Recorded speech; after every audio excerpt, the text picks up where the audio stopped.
When we're exploring things related to elements and mass and molecules and moles, we need to know whether we're talking about one thing or more than one thing.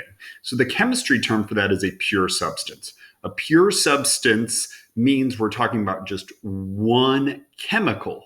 But that one chemical can be kind of a general term. It means that it does not vary in composition, and everything that's in it has the same composition as everything else. So that could be talking about elements, whether they're individual atoms or bonded as molecules, or it could be a covalent or an ionic compound. But the idea is a small or a large sample, or a sample from one place or another, is exactly the same as all of the other samples, but it's also really made of only one chemical thing, either individual elements or things held together by bonds. And when we are representing things as pure substances, we can always do so with a chemical formula.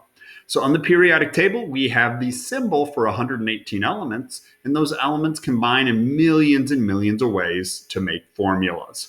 We can represent a pure substance with a name, with a formula. The most common way for that would be the molecular formula, which is the actual formula of the compound.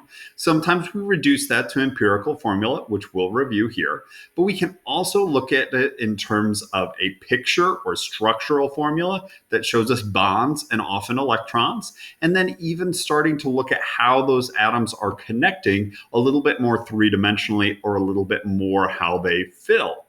Each of these different versions has advantages and disadvantages in terms of the information it gives us and why we might use that information. And we're going to kind of transition between them when we're looking at reactions. We might look at a formula, or we might go to a more advanced or complete particulate model.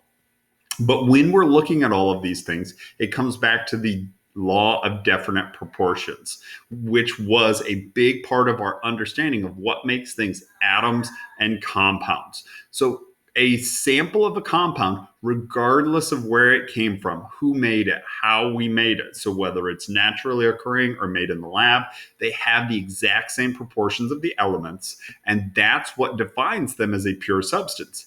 Even though benzene in this case has both carbon and hydrogen, it's different from a mixture of pure hot carbon and hydrogen gas because it has that defined or definite proportion of elements.